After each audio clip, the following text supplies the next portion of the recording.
Hello दोस्तों, कैसे हैं आप लोग। जैसा कि आप सबको पता है कि हम लोग श्योर सक्सेस मिशन 40 के तहत डे बाय डे टेस्ट ले रहे हैं, वीकली टेस्ट ले रहे हैं। अब आपके लिए छोटा सा और न्यूज़ है, अगर आप चाहते हैं कि डे बाय डे टेस्ट भी दें जो सेक्शनल वाइज है और वीकली टेस्ट दें तो आप दे सकते हैं। अच्छा बात एक और शुरू किया है हमने कि अब बृहस्पतिवार यानी थर्सडे को सब्जेक्ट वाइज सब्जेक्ट टेस्ट होगा, यानी ओवरऑल यानी हिस्ट्री का इस बार टेस्ट है थर्सडे को यानी बृहस्पतिवार को, तो आप आके दे सकते हैं। और संडे को जो टेस्ट होगा जो कंटिन्यू चल रहा था वो होगा फुल लेंथ टेस्ट। और इसके अलावा डे बाय डे टेस्ट का ये हिस्सा है जो सेक्शन बाय सेक्शन एक सप्ताह का बटा रहता है, आप चाहें तो इससे जुड़ के लाभ ले सकते हैं। ठीक है, तो चलिए शुरू करते हैं आज का क्वेश्चन। आपको लगेगा कि ये क्वेश्चन थोड़ा आसान है, लेकिन आपको बनाने में पता चलेगा थोड़ा ट्रिकी टाइप है, लेकिन आप इसमें रिवीजन कर सकते हैं, आप अच्छे से चीज़ों को रिवाइज करके यहाँ प्रस्तुत कर सकते हैं। ठीक है, तो चलिए क्वेश्चन नंबर 1 है जो आपको पता होगा, जो गलत ही होगा आपसे चलिए बताइए कमेंट करके, मैं आंसर नहीं बताऊंगा। Which of the given rivers is the largest river in South India. नदियों में कौन सी नदी जो है दक्षिण भारत की सबसे बड़ी नदी है। आप अगर बताएंगे तो कमेंट बॉक्स में बताएंगे, स्क्रीन को रोक देंगे यानी पॉज करेंगे, फिर आंसर देंगे, फिर देखेंगे। ठीक है, और इसका सही आंसर जो होगा वो होगा दक्षिण भारत की सबसे बड़ी नदी है वो है कावेरी नदी। क्या आपका आंसर यही है? क्यों? कावेरी की जो लंबाई है 805 किलोमीटर है। आप कहीं कहीं 800 किलोमीटर भी देखिएगा तो कोई दिक्कत नहीं है, 805 किलोमीटर है इसकी लंबाई। अच्छा, तो आप कहिएगा सर ये तो आप गलत बता रहे हैं, क्योंकि भारत की प्रायद्वीपीय भारत की सबसे बड़ी नदी तो गोदावरी है। ये भी बात आपका सही है, क्योंकि गोदावरी की लंबाई तो आपको पता है 1465 किलोमीटर है। लेकिन क्वेश्चन यहाँ क्या है, यहाँ है दक्षिण भारत का, यह है प्रायद्वीपीय भारत का सबसे लंबी नदी। ठीक है, अच्छा इसी तरह भारत की सबसे लंबी नदी कौन है? तो भारत की सबसे लंबी नदी का नाम है गंगा, जिसकी लंबाई है 2525 किलोमीटर। ठीक है, अच्छा पूर्वोत्तर भारत की सबसे लंबी नदी कौन है पूर्वोत्तर की? तो ये है ब्रह्मपुत्र। ठीक है, ब्रह्मपुत्र। तो ये इतना आपको याद रखना है कम से कम। अब देखिए दूसरा क्वेश्चन आपसे आसानी से बन जाएगा, भारत की सबसे बड़ी प्रायद्वीपीय नदी कहाँ है? तो बताने की जरूरत नहीं है, गोदावरी है, अभी चर्चा कर चुके। नेक्स्ट क्वेश्चन बढ़ते हैं। अगला है भारत की कौन सी नदी बड़ी संख्या में राज्यों द्वारा साझा की जाती है? यानी ये कह रहा है कि सबसे ज़्यादा राज्यों से होकर गुजरती है। सिंपल बात है ये। तो आप यहाँ नदियों को मिलाइएगा तो आपको पता चलेगा गंगा नदी सबसे ज़्यादा राज्यों में साझा होती है। ठीक है, किन किन राज्यों में साझा होती है? तो ये अभी आपको एक पूरा मैप में दिखा रहा हूँ, उसको समझिए। क्लास में अभी हम लोग वर्ल्ड ज्योग्राफी और इंडियन ज्योग्राफी लेकर चल रहे हैं, उसी में वो मैप मैं आपको साझा करता हूँ जिससे आपको याद करने में थोड़ा आसान। यहाँ देखिए, इस मैप को देखिए, आपको बड़ा आसानी से पता हो जाएगा। आप यहाँ क्या देख रहे हैं? उत्तराखंड में 310 किलोमीटर यह नदी बह रहा है। फिर उत्तराखंड से उत्तर प्रदेश में आता है और उत्तर प्रदेश में 1140 किलोमीटर का सीमा है इसका। ये फिर उत्तर प्रदेश से यह बिहार में इंटर करता है और बिहार में 455 किलोमीटर चलता है, झारखंड में 40 किलोमीटर और पश्चिम बंगाल में 520 किलोमीटर। तो टोटल नंबर ऑफ स्टेट कितना हो गया? तो 5 हो गया, उत्तराखंड, उत्तर प्रदेश, बिहार, झारखंड और पश्चिम बंगाल। हालांकि इस नदी का नाम अंतिम में गंगा तो नहीं रहता है, क्योंकि ये फरक्का के आसपास फरक्का बैराज से 2 भागों में बढ़ जाता है। एक तरफ यह पद्मा नदी कहलाता है, दूसरा तरफ हुगली नदी कहलाता है, और यही हुगली है जो आपको कलकत्ता के किनारे है, यानी कलकत्ता हुगली के किनारे है। ठीक है, तो ये मैप देखने से आपको याद जल्दी होगा। ऐसा ही मैप हम लोग लगातार प्रयास करते हैं अपने इस बैच के माध्यम से कि आपको प्रस्तुत करवाएं। यानी आपका नोट्स हिंदी इंग्लिश बाइलिंगुअल है और आपको इस तरह के नोट्स हमारे द्वारा मिल सकते हैं। आपको करना कुछ नहीं है, बल्कि ये नंबर यहाँ दिया हुआ है उस पर आपको कॉल करना है। आपको बीपीएससी के रिगार्डिंग या करेंट अफेयर या फिर आपको हिस्ट्री का ही चाहिए या किसी का भी चाहिए, आप इस पर संपर्क करके आप मटेरियल ले सकते हैं। ठीक है, चलिए आगे बढ़ते हैं। अगला क्वेश्चन है कि नर्मदा नदी का उद्गम स्थल क्या है? तो what is the origin of the Narmada river? तो अगर आप थोड़ा सा भी जानते होंगे तो आपको पता होगा अमरकंटक से यह निकलता है। और अमरकंटक से सिर्फ यही नहीं निकलता है, बल्कि सोन उल्टा दिशा में बहते हुए बिहार की तरफ आता है, और एक और नर्मदा ये भी उल्टा रेखा में बहते हुए आगे बढ़ जाता है। एक और नदी है इसी में, वो है जोहिला नदी, जो सोन की सहायक नदी है। ठीक है, जोहिला नदी वो भी निकलता है यहाँ से, और यहाँ से निकलता है और फिर सोन में जाकर मिल जाता है। तो 3 नदियाँ हैं जो अमरकंटक से निकलती हैं। एमपी की सबसे बड़ी नदी जो है नर्मदा नदी है, ठीक है। ये एमपी का यानी मध्य प्रदेश का, इसको जीवन रेखा भी कहा जाता है, ठीक है। आगे बढ़ते हैं, नेक्स्ट क्वेश्चन, ब्रह्मपुत्र नदी का दूसरा नाम क्या है? तो ब्रह्मपुत्र नदी का जो दूसरा नाम है वो है स्वांगपो नदी, जो तिब्बत में बोला जाता है। हालांकि ब्रह्मपुत्र का नामकरण आप हर देश के हिसाब से अलग अलग जानिएगा।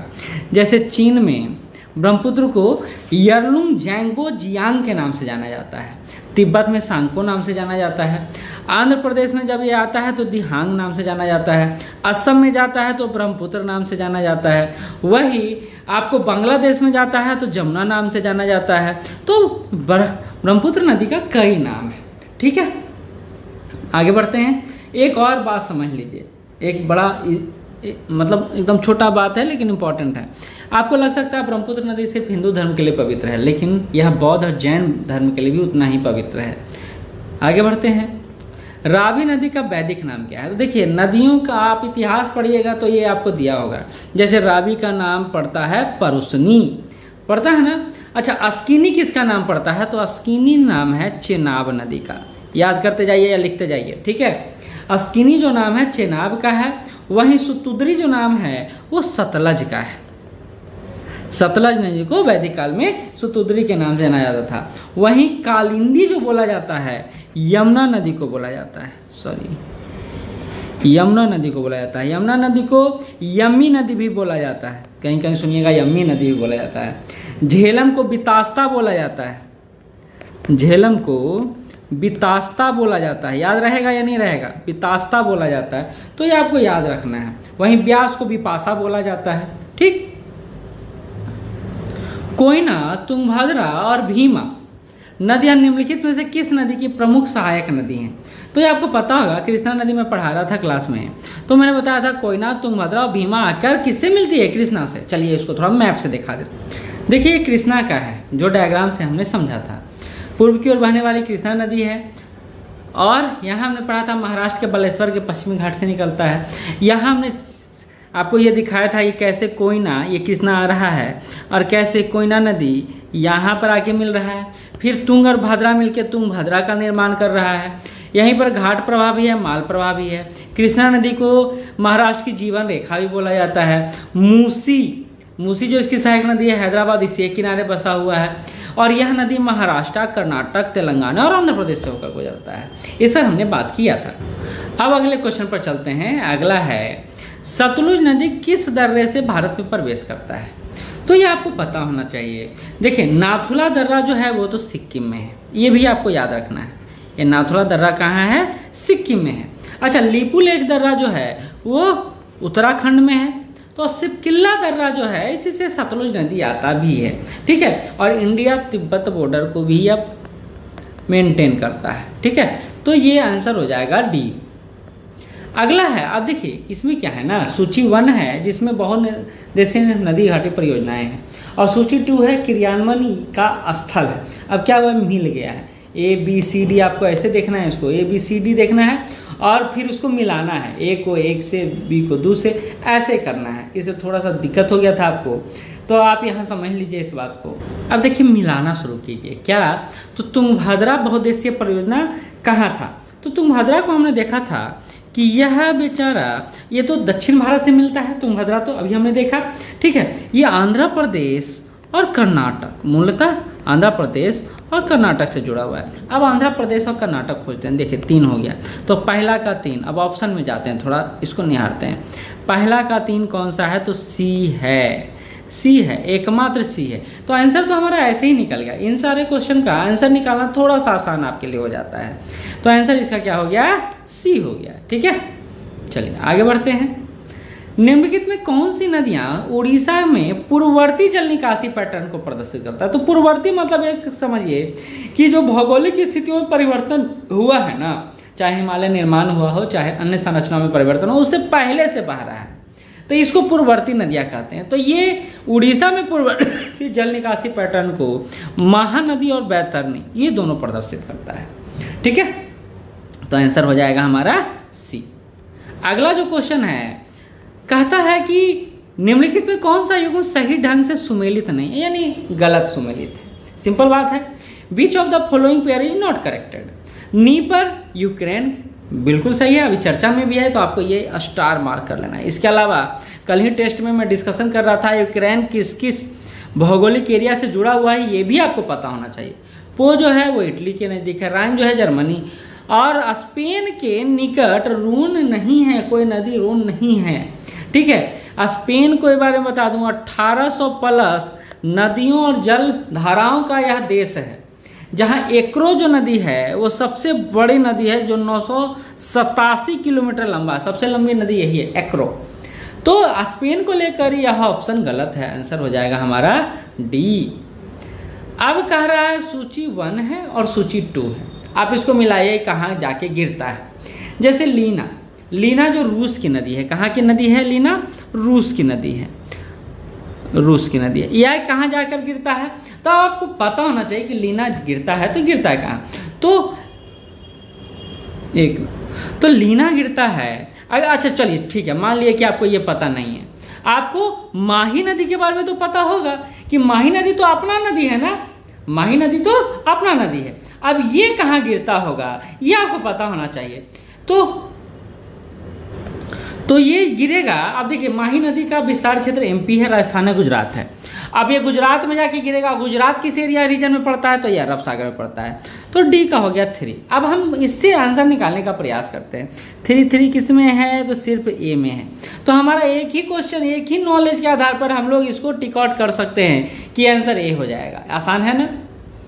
अब है नदी है और किस में बहती है, इसके बारे में दिया हुआ है जो आपको पता होना चाहिए। अब आप इसका आंसर मेकांग क्या अंडमान सागर में, टेम्स क्या आयरिश सागर में, वोल्गा कैस्पियन सागर से, या जाम्बेजी हिंद महासागर से, क्या आपको लगता है? तो हम लोग इसमें नॉलेज टेस्ट करते हैं कि भैया हमको पता क्या है।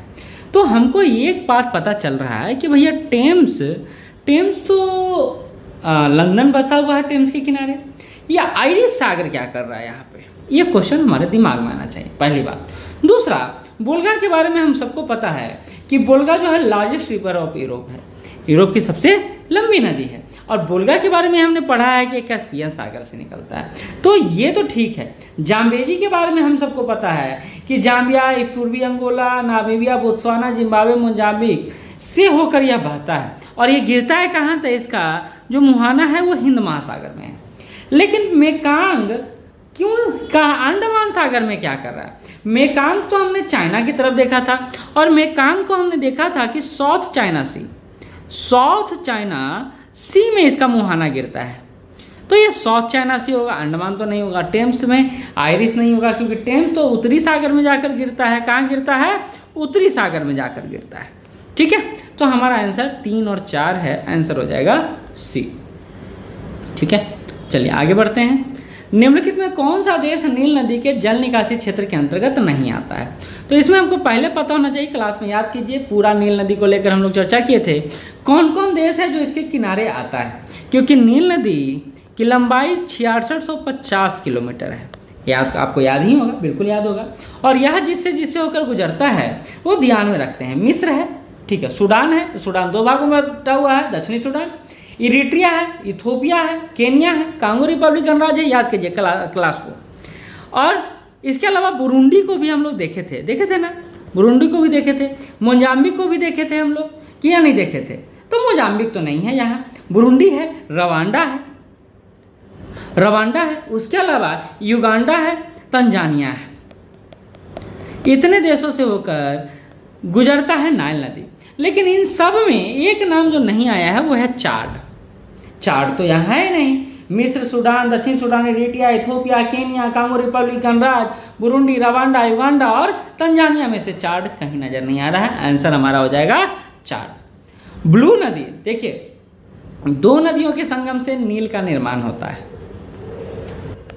एक है व्हाइट नील और एक है ब्लू नील। हमने पढ़ा था व्हाइट नील और ब्लू नील दोनों मिलता है खार्तूम शहर में, बड़ा इंपॉर्टेंट है, याद रखिए।